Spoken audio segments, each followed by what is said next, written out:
ओम चामुंडाय नमः। ओम चामुंडाय नमः।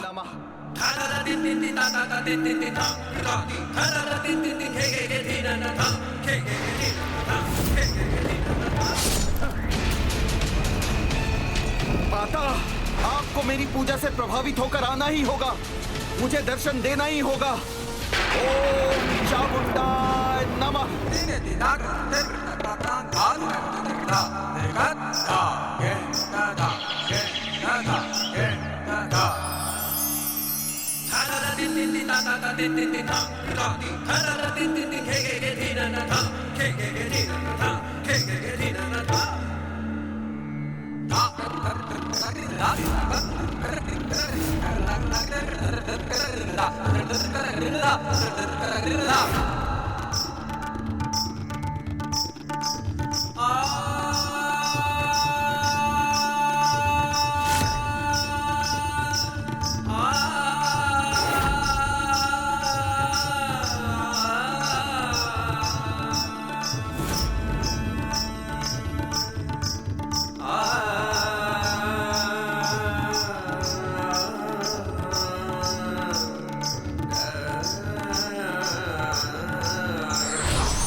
पार्वती अपने स्थान पर नहीं है।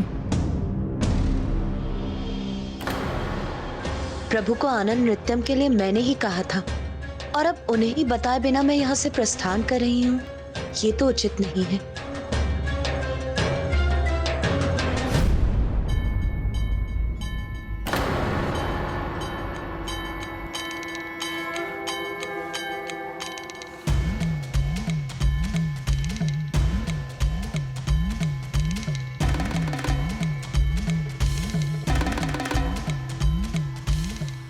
मुझे क्षमा करे प्रभु, आपसे अनुमति लिए बिना ही मैं यहाँ से प्रस्थान कर रही थी। किंतु आपने ऐसा न कर बहुत अच्छा किया, क्योंकि आपके उस भक्त में आपकी ही शक्तियों को पाने की अनुचित इच्छा है। यदि वो अपनी अवैधिक पूजा में सफल हो गया तो दुष्कामनाओं का विस्तार कर वो समस्त संसार के लिए संकट उत्पन्न कर सकता है, जिसके कारण संपूर्ण सृष्टि दुष्कामनाओं के अंधकार में डूब जाएगी।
ये क्या?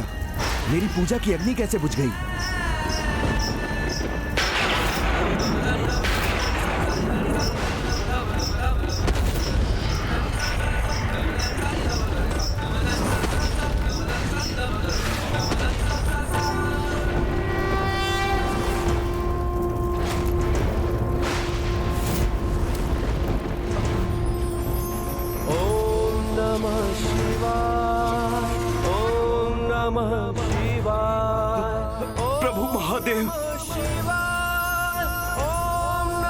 शिवाय, ओम नमः शिवाय, ओम नमः शिवाय।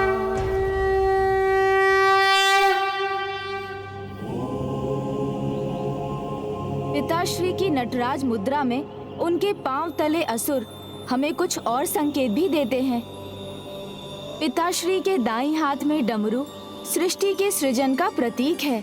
दूसरे उठे हुए हाथ में जो अग्नि है वो संहार या विनाश का प्रतीक है। उनका दूसरा दायां हाथ जो आशीर्वाद मुद्रा में है वो बुराइयों से संसार की रक्षा का प्रतीक है। उनका एक पांव उठा हुआ है और दूसरा हाथ पांव की ओर संकेत कर रहा है, जिसका अर्थ है कि मोक्ष का मार्ग उनके चरणों से ही प्राप्त होता है। और वो आकार में छोटा असुर प्रतीक है उन कामनाओं का जिन पर विजय पाने के लिए उन्हें अपने पांव तले दबाना होता है। तभी ज्ञान में वृद्धि होती है और मोक्ष या ईश्वर की प्राप्ति होती है। जो अपने इच्छाओं का परित्याग करता है वो ही अपने भीतर और बाहर प्रभु को देख पाता है। उनके शरीर की मुद्रा ओम का निर्माण कर रही है, जो इसका प्रतीक है कि प्रभु महादेव ही प्रणव हैं और संपूर्ण आकाश नटराज मुद्रा में ही समाहित है। प्रभु की वो मुद्रा जो सभी कामनाओं को अपने चरणों तले ही रखती है, ज्ञान सागर का विस्तार करती है और यही नटराज स्वरूप प्रभु की आकाश मूर्ति है, जिसके भीतर बसे ज्ञान का विस्तार समस्त ब्रह्मांड में है। इसलिए इस पावन धाम को चिदम्बरम भी कहा जाता है।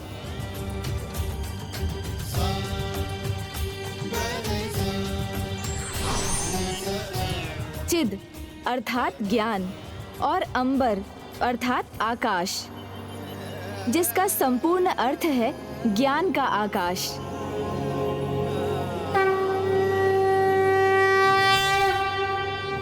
प्रभु विवाह संसार में अपस्मार को अशक्त कर शुभता स्थापित करने के लिए माँ ने पिताश्री से बिना पूछे एक पग भी नहीं बढ़ाया।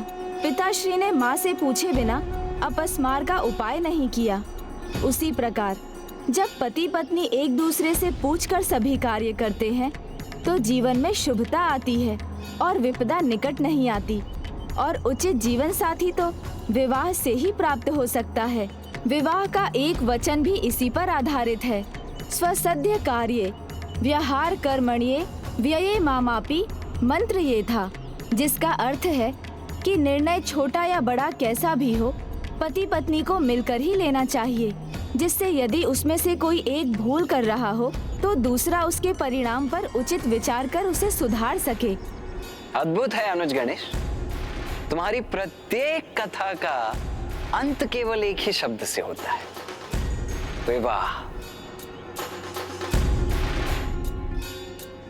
जब विवाह का नाम भर लेने से भ्राता कुपित हो उठते हैं तो मैं उन्हें विवाह के लिए भला कैसे मनाऊंगा। जब तक व्यक्ति माया और सांसारिक कामनाओं के वश में है तब तक ना तो वो परमात्मा को जान सकता है और ना ही परम सत्य को पहचान सकता है।